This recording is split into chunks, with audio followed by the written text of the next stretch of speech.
Welcome to Book Spectrum. I'm your host, Chris Cordania. This is where we bring you longtime writers and new authors from varied professions across the spectrum. We know quite a bit about the great decisions of world history, the well-designed Operation Overlord, looking for an alternative trade route to Asia, declaring independence from the British Empire, and that could be a number of countries there, etc., etc. But there were some pretty bad ideas out there. We remember military blunders from the likes of Custer, Napoleon, Hitler, among others. With me now is voiceman and producer Mike Smith, whose new audiobook looks deeply into the world's, I'll just call them historical lowlights. It's titled 100 of the Worst Ideas in History. Again, it's an audiobook. Welcome to Book Spectrum, Mike Smith. Hey, great to be here, Chris.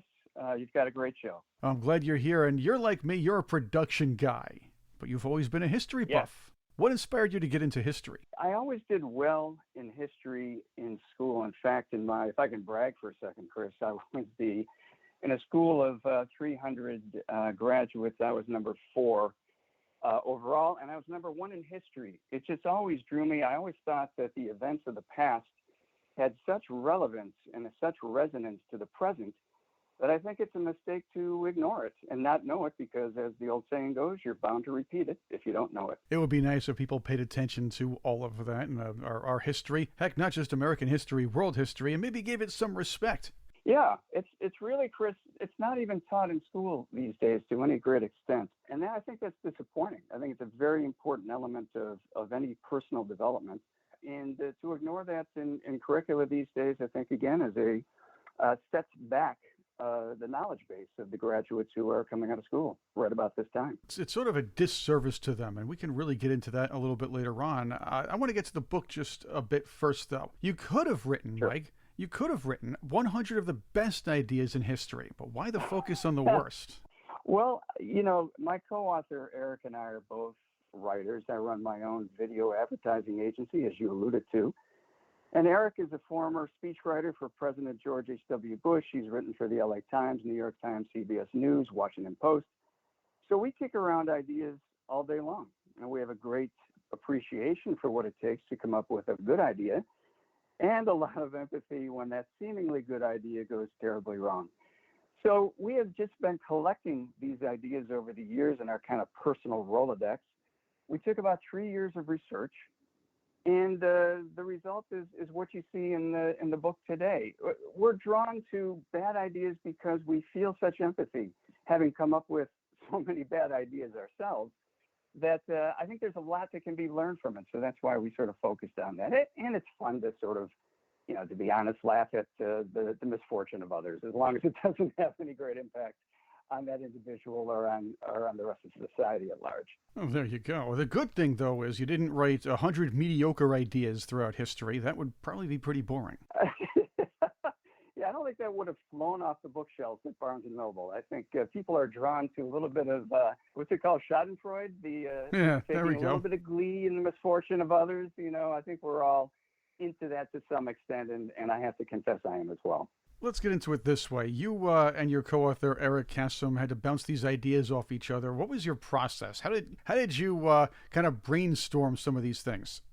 Well, interestingly, it sort of started at a party at my house, and we were, kind of gathered around the kitchen island, and yes, the adult beverages were flowing, and what happened is I would say, "Hey, have you heard the one about?" It's a little bit of the Cliff Clavin kind of syndrome from the TV show Cheers, where there's always a guy at the end of the bar who's got a story, right? And everybody at the bar listens, and then they want to top it. So he and I went back and forth. Have you heard the one about this? Have you heard the one about that?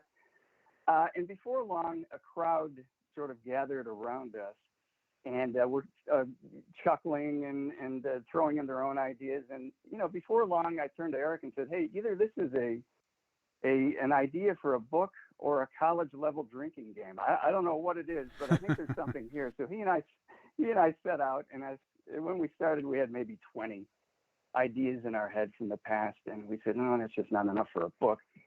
So we really buckled down. We went on the internet. We actually traveled to libraries. Remember that? You used to go to a library, and we looked up a whole bunch of stuff.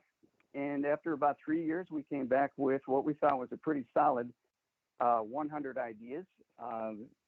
there are also six side, what we call side stories as well. So you've got probably about 120 different ideas in this book that seemed to be good at the time and then went terribly wrong. Yeah, like there are a lot of examples throughout history. One of them that always glares in my head is, who was that? It was Margaret Pole, whose execution was carried out by a rookie, or perhaps a very green executioner. That was kind of messy. But yeah, that was a messy one and didn't go well. And what you'll find with these stories is that the initial concept seems to be solid, or at least in the moment seems to be solid. Right. And then as it falls down in the execution, and then later on you look back on it and say, what the heck were they thinking? It couldn't possibly, if everything had gone right, what would have been the outcome? And you can't really think of what that might have been because it was so bad from the get-go. It seemed like a good idea. You sit there, you say, like the Yankees did when they brought up Robinson Cano and Melky Cabrera. Let's try these new guys. Maybe they can do a good job and inject some good vibes to the rest of the team. That kind of worked out. But saying, well, let's say maybe we get a young up-and-coming executioner. Yeah, let's do that. And that, like you said, the execution literally wasn't that good. No, literally, yeah. The word execution comes into play there pretty soundly. And speaking of the Yankees, we've got a story in here about Babe Ruth. I might want to share with you. And if you'd like to hear it, it's called "The Bambino's Curse on the Beantown Bombers." And the bad idea here was to sell pitcher Babe Ruth to the New York Yankees. If you'd like, I'll get into it. It's kind of a fun story. And keep in mind, and I just want to, for the listeners out there, it's really simple to look back at this, and it was a bad decision, and maybe some of that's in hindsight. You look back, and in 1918, the Red Sox thought they were just getting rid of a fat drunk. They did. Yeah, but this guy could pitch and hit. He was really good. He was a pitcher at the time, and the owner of the Boston Red Sox is named Harry Frazee. He's a Broadway producer. And after presiding over 5 Red Sox World Series titles in 15 years, Frazee thinks his team is strong enough to withstand the departure of Babe Ruth, also known as the Bambino.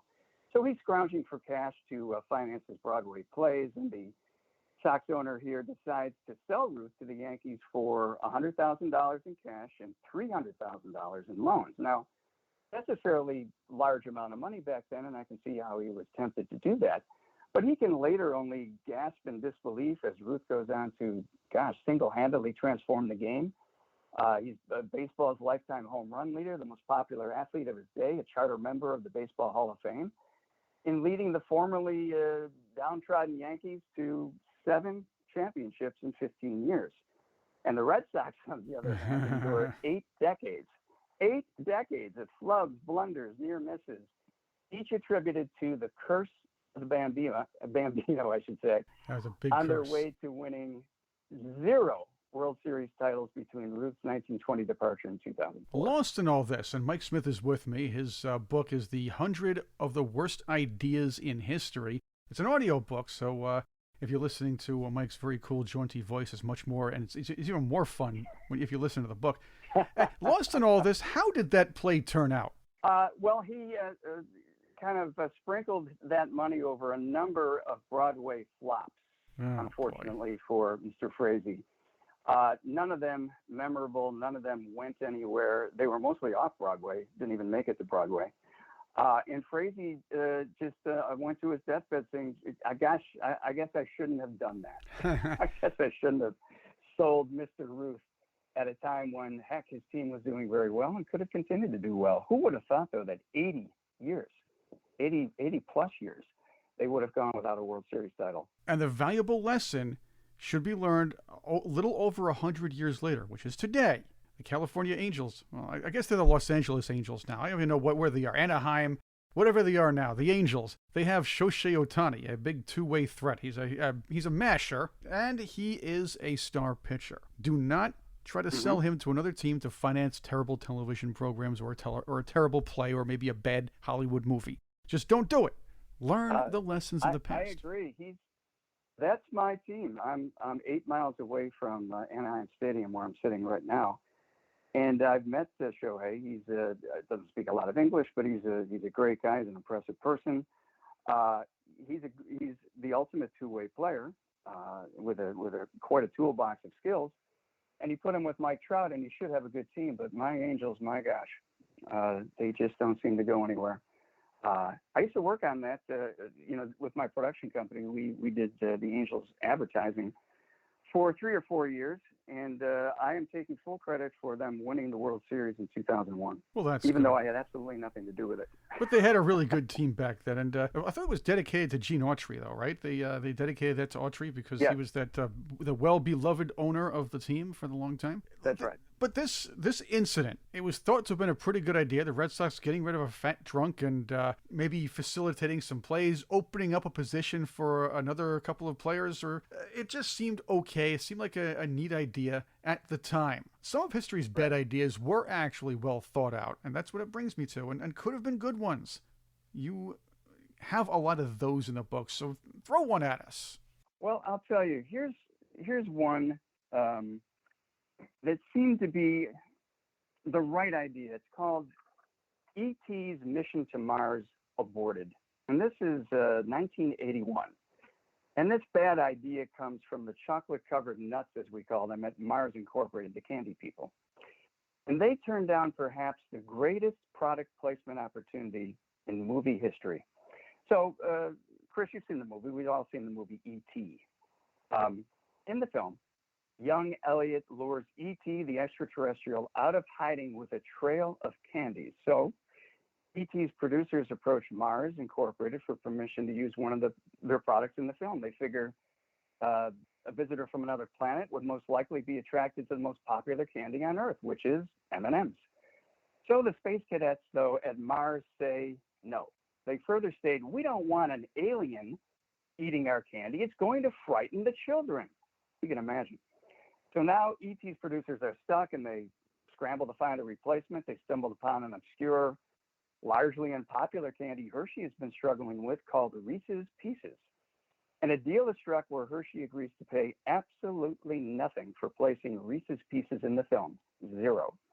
In exchange, they promote the movie and some of their own advertising for the candy. Well, we all know that E.T. then rockets past Star Wars to become the highest grossing film of that time. And at the same time, sales of Reese's Pieces blast off with it. So Hershey's calls it the biggest marketing coup in history, and product placement becomes a staple in TV and movies thereafter. So it seems that they were being very safe and protective of their brand. But my gosh, what a tremendously bad idea to just pass on that. And we all know Reese's Pieces from that movie. No one knew what they were before, and now everybody knows what they are. With me is Mike Smith, the author of the audiobook, 100 of the Worst Ideas in History. It's a fun book, a lot of great stories. How did you narrow it down to only 100, though? Because there were a lot of really bad ideas. World War I, as an overall strategy by the Allies for a long time, was just a bad idea all around. And it started, Chris, in a very interesting way. I can certainly get into that story as well. We call it a confused chauffeur starts a world war. And with the 100th anniversary of the start of World War I just a few years back, it was timely then. I think it's timely now. And the year is 1914. And this involves a tinderbox area of the world, Serbia, Croatia, Bosnia, the former Yugoslavia. It's an area the United States has been involved in over time, and especially in the 1990s under Clinton. So at this point in 1914, Archduke Franz Ferdinand, not the rock group, the actual person, is heir to the throne of the Austro-Hungarian Empire, which now controls this region of Bosnia. And he's parading through the streets of Sarajevo with his wife in an open-air limousine. So at the parade is a group of Serbians known as the Black Hand. And whenever you hear the name Black Hand, you know what comes next is not great. And they don't like Franz Ferdinand. They don't like anything about the Austro-Hungarian Empire, who's now kind of lording over their region. So they get together, and they go into a garage, and they make a bunch of bombs. And yes, back in those days, you had bomb throwers. These are people who made bombs and threw them at you. Now, that's a term euphemistically today that connotes anybody who takes a verbal pot shot at another person, a bomb thrower. But back in those days, they actually made bombs and threw them at you. So the black band militants take a bomb and they toss it at Franz Ferdinand as his motorcade passes. It misses him, but it hits some of the spectators who are standing along the parade route and it injures about 20 to 50 people. And out of the goodness of his heart, Franz decides later that day to visit these victims of the bomb blast in the hospital and maybe offer his support and consolation. So he instructs, and here comes the bad idea, he instructs his limo driver to head to the local hospital. Again, bad idea. The driver has no idea where he's going. He takes a wrong turn and comes to a stop on what is essentially a dead-end street. And it's right in front of a sandwich shop. Inside the sandwich shop is one of the would-be assassins from earlier that day. He's chewing on a sandwich and looks out the window, and to his utter astonishment, he sees Franz Ferdinand sitting at a dead stop right there in front of him. The guy he was trying to throw a bomb at earlier that day is right there. So kind of like Dirty Harry in the movie where he's got a hot dog in one hand and a Magnum in the other. He's got a sandwich in one hand and a gun in the other. He walks up to the car and sadly shoots both Franz Ferdinand and his wife in the back of the head, killing them both. And this is the assassination that lights the powder keg that starts World War I. 24 million casualties. So one wrong turn responsible indirectly for 24 million deaths. That's a big blunder right there. And even Yes. you progress throughout World War I, the strategies, the way the war was fought, the trenches and everything else. It was almost like one huge blunder after another. And, it's also World War I, and this is in the book as well, is also somewhat responsible, speaking of pandemics, which seems to be just a little bit in the news these days. The Spanish flu pandemic of 1918 through 1922 was in large part due to the trench warfare, where soldiers were shoulder to shoulder in the war. One of them catches the flu, and they all catch the flu. And not only that, they all then, when their tour of duty is over, go back home and spread it to everybody in their town. So that was the last really big pandemic, and World War I had a lot to do with it. Exactly. And there was that extra spike too. So all over Europe, all over whoever was fighting, it was a huge mess. And it was the funny thing is, it was called the Spanish flu. Yet Spain had almost nothing to do with that. Yeah, it's interesting how these names come around, and of course, there's been a lot of backlash against calling anything with the current pandemic Wuhan flu or Chinese flu or anything like that. That one may or may not have any more credibility to it, but you're right to say that the Spanish flu had almost nothing to do with Spain, and they got hung with that rap. Exactly. Regardless, it didn't really start there. It started throughout Europe, throughout the war front, and came back and visited itself among all of the countries who fought in that war. Mike, for the book, and you did have to pare it down to 100, the top 100 worst ideas in world history.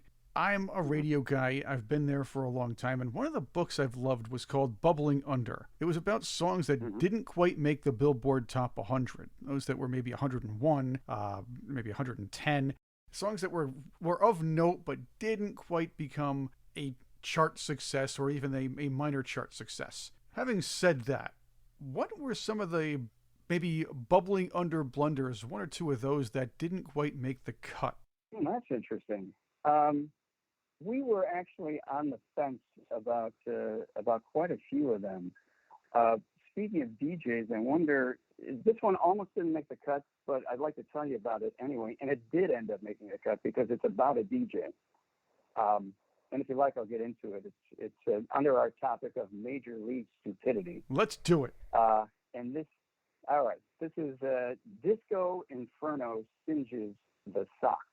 Oh, that was SOX. Oh, that was great. Yes. You remember this one. You remember this. It's July of 1979, and we're at the high point of the platform shoe and polyester leisure suit era, known as disco.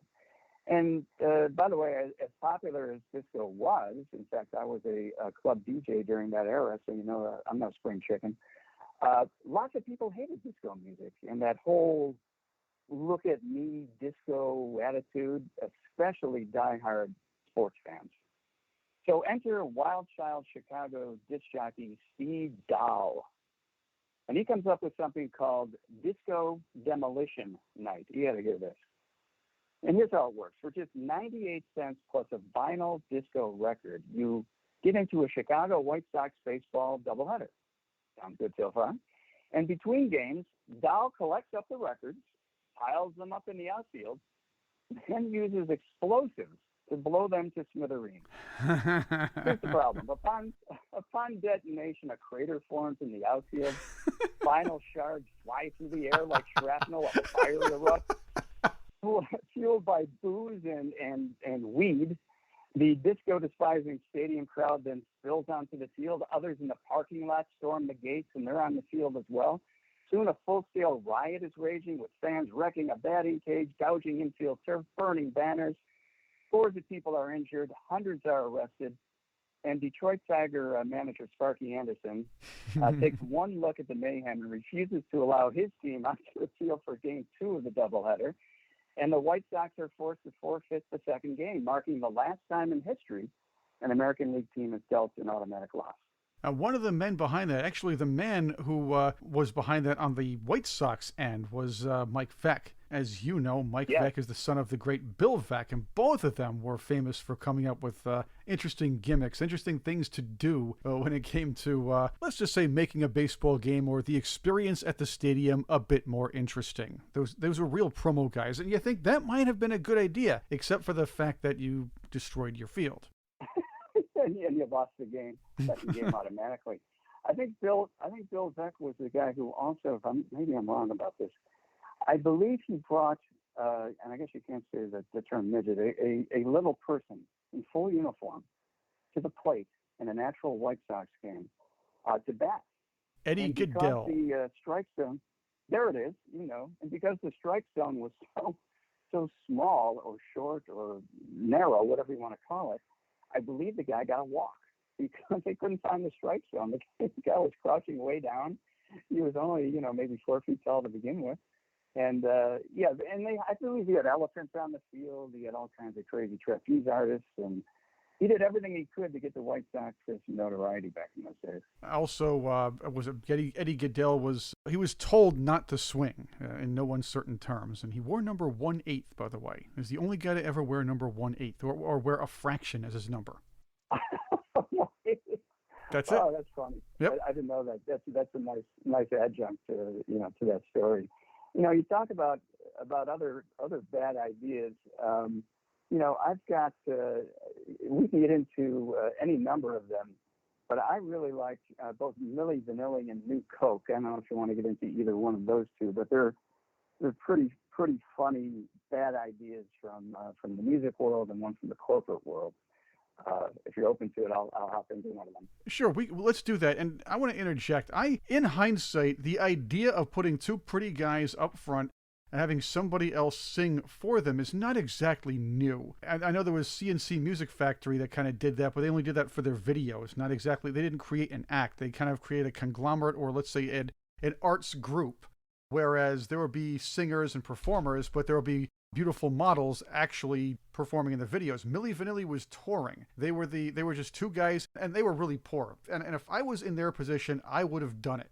Yeah, exactly. And we called this story "How to Lip Sync (SINK) a Music Career." And it's the bad idea here is to create a pop music group led by two singers who cannot sing. It would seem to be a problem. The genius behind it is Frank Farian, who is this uber successful German music producer. And we're talking about the late 1980s. And he's scouring the 80s Berlin club scene, looking for the next big thing in music. And he happens upon two male models named Fabrice Morvan and Rob Pilatus. And they're out there tearing up the dance floor into, I guess, the most or no more than hunky, prancing boy toys. But to Farian, this producer dude, they're the ideal frontmen for a new band. And soon the pop group Milli Vanilli is born.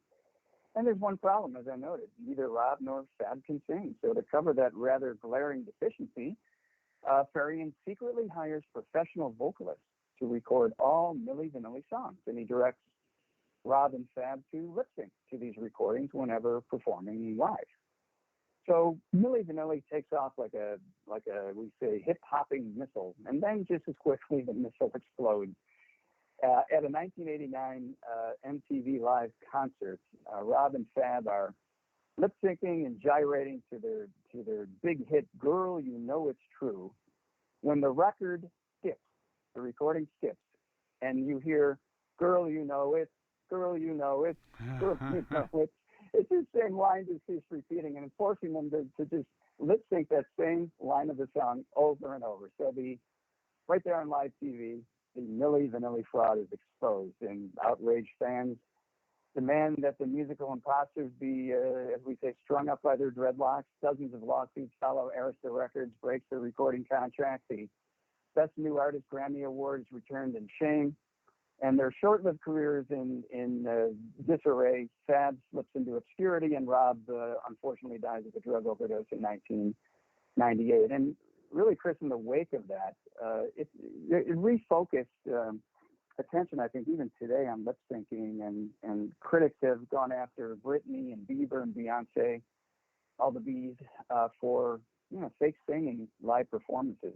It's in a live performance, it seems to be not a great idea. Fans go there and they pay their money to see them perform live, and if it's not live, gosh, that's kind of a letdown. I think it's kind of accepted on television appearances back when I was a kid on any given TV show, American Bandstand, or any talk show where you knew a band was going to appear. They were pretty much always lip syncing.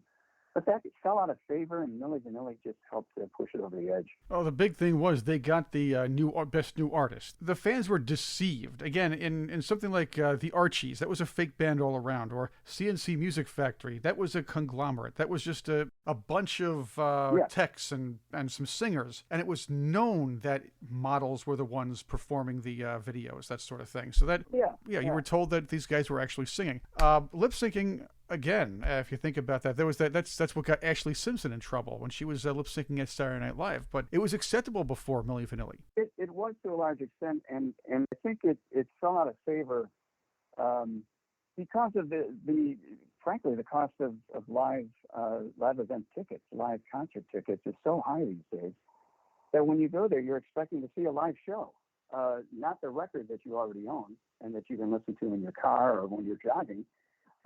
You want to hear them give it a shot and then evaluate if it's as good as, better than, different, in what way, interesting, as opposed to the record.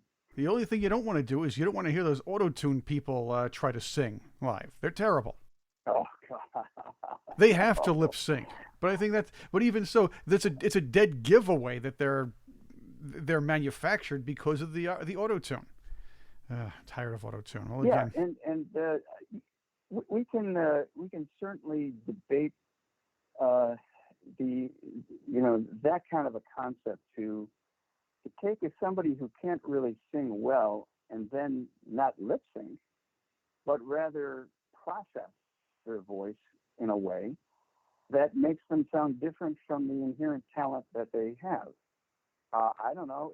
Is that untruth in advertising? Is that a bait and switch? Maybe. But I guess at the end of the day, the end product is what's important to most people. And if they like the way it sounds, maybe they don't care how the sausage got made. Exactly. Mike Smith is the author of, I'd say definitely the co-author of the book, 100 of the Worst Ideas in History, but it's an audiobook. You get to hear the cool voice of Mike Smith. That's going to be a lot of fun. A lot of cool effects in there, things like that. So it's a really great listen. I want to note something we talked about before, and it's important to take away a bunch of things from this book. One of them is we should learn from history. I do note the way education, academics, and pop culture has degenerated quite a bit in the U.S. is in direct correlation with a complete disinterest and, in many cases, disregard for history. That's why we're seeing statues being pulled down. History being rewritten, if you will, even by major newspapers. I suppose ignorance is bliss, but that's not going to help when it comes to making decisions in the future, is it? I think you're right, and one of the reasons that we did the book was to, I guess, on the altruistic side, we're donating at least a copy of the book for every book we sell to local schools here in Southern California, in an effort to at least do some small part to reinvigorate the knowledge of, interest in history And we think if we do it in the infotaining, shall we say, way that we're doing it with both the printed book and the audiobook, that maybe it will stimulate some additional interest. And to bookend it back, pardon the pun, to where we were at the start of this conversation, it's important to know it.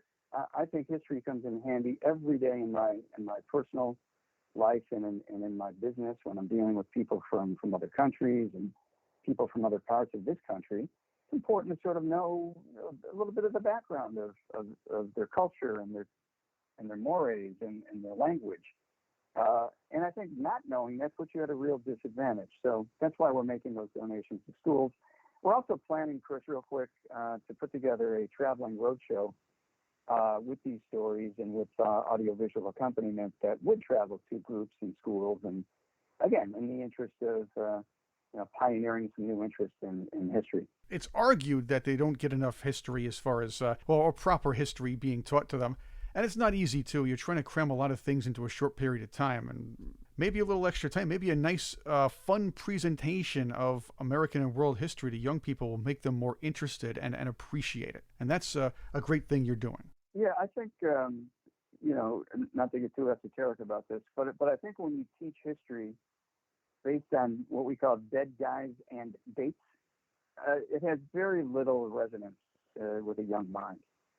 But when you present it from a personal perspective, from highlighting the personalities involved and the intellects involved and the attitudes and the efforts involved in these historical events and these initiatives, I think an individual, even a young person, can look at that and say, well, that person is just like me.